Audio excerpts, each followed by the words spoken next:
forces have bombed the Al Nasser and Hassan Salama schools in Gaza City, killing 25 Palestinians and injuring many others. Spokesman for the Palestinian Civil Defense in Gaza described the scenes as difficult and tragic, with children accounting for 80% of the casualties. According to Gaza's health ministry, at least 39,583 Palestinians have been killed and 91,398 injured in Israel's war on Gaza since October 7. Meanwhile, the Israeli military has issued a new order for Palestinians to evacuate southern and southeastern Khan Yunis, affecting multiple neighborhoods. However, with more than 86% of Gaza already impacted by evacuation orders, safe places are scarce. In the West Bank, the Palestinian Health Ministry has launched a blood donation campaign titled Our Blood is One, aiming to support those injured in Gaza. The campaign will be active in blood banks within ministry hospitals and through a mobile blood bank vehicle in the occupied West Bank.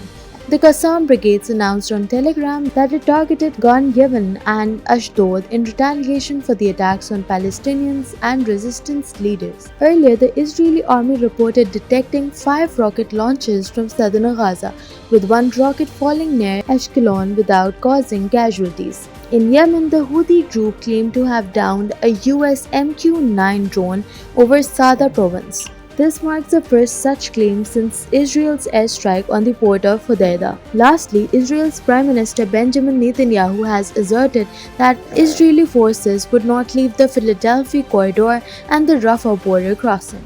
אני מוכן ללכת כברת דרך ארוכה מאוד לשחרור כל חטופינו, תוך שמירה על ביטחון ישראל.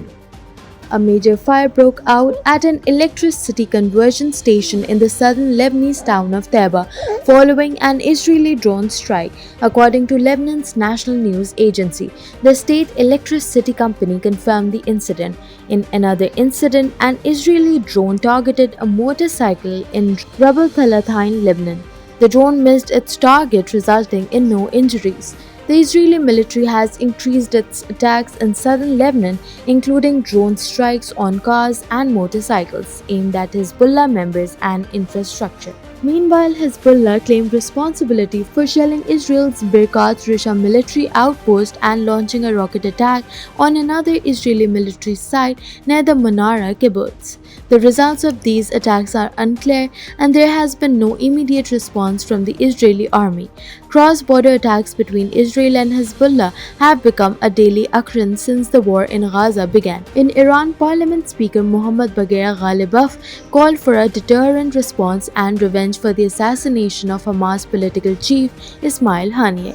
He stated that Israel's armed forces would deliver a significant response to the Zionist entity and its main supporter, the United States. In the U.S., White House National Security Council Deputy Advisor Jonathan Feiner told CBS that the U.S. is advising its citizens to leave Lebanon and is deploying more military resources to the Middle East to de-escalate the situation and deter further violence. In light of these developments, Jordanian Foreign Minister Ayman Safadi is scheduled to visit Iran for talks amid heightened regional tensions following Haniyeh's assassination. Safadi has been in contact with his Iranian counterpart to discuss the situation. In a related move, General Michael Kurilla, in charge of U.S. forces in the Middle East, has also arrived in the region to prepare for a potential Iranian and Hezbollah attack against Israel in retaliation for the assassinations of Haniyeh and Hezbollah's Fuad Shukr. He is expected to visit several Gulf countries as well as Jordan and Israel. Given the escalating tensions, France's foreign ministry has urged France citizens in Lebanon to leave due to the risk of military escalation and recommended that French citizens in Iran temporarily leave the country. Similarly, Italy's foreign minister Antonio Tajani has advised Italian tourists to leave Lebanon as soon as possible due to the worsening situation. At least 52 protesters and 13 police officers have been killed in a new round of violence in Bangladesh. Police used tear gas and stun grenades to disperse tens of thousands of demonstrators, demanding Prime Minister Sheikh Hasina's resignation. Deaths were reported in Dhaka and several districts, including Bugura, Pabna, and Rangpur. An attack on the Inayatpur police station in Sirajganj left 13 officers dead. The attackers' identities are unknown. The protests, initially sparked by opposition to a quota system for government jobs, have escalated since July, resulting in over 200 deaths.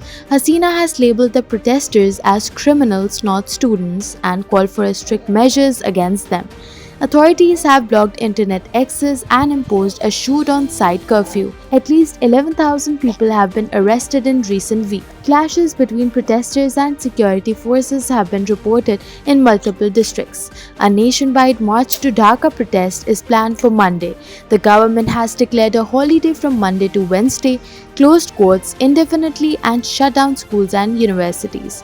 Mobile internet and messaging services remain off to prevent further violence. Senior PTI leader and former Minister for Parliamentary Affairs Ali Muhammad Khan indicated that his party might be open to negotiating with the PMLN, PPP and MQM to resolve ongoing tensions between the government and the opposition. Relations between the PTI and the PMLN-led coalition government have grown increasingly strained, especially after the recent police raid on the PTI's central office over an alleged anti-state campaign leading to the arrest of PTI spokesperson Rauf Hassan. During DawnNews' Dusra Rukh, Ali Muhammad Khan said negotiations are essential to ease political tensions. In tech news, the Pakistan Telecommunication Authority announced it will regulate VPNs by whitelisting them through an automated process to ensure secure IT services and online business. PTA Chairman Major General Hafizur Rahman told a parliamentary committee that only whitelisted VPNs will function under the new policy. This move comes as VPN usage in Pakistan has increased in 2024, mainly for accessing X, formerly Twitter, which has been blocked since February. Meanwhile, Pakistan will observe 𝐒𝐭𝐨𝐫𝐢 or Exploitation Day on Monday to mark the 5th anniversary of India revoking Kashmir's special autonomy. On August 5, 2019, India repealed Article 370 allowing non-residents to acquire property in occupied Kashmir. This year, Prime Minister Shehbaz Sharif will visit Muzaffarabad to show solidarity with Kashmiris. Events will include a main event, a special walk, and ceremonies across provinces with special broadcasts highlighting Kashmiris' sacrifices and alleged human rights violations by India.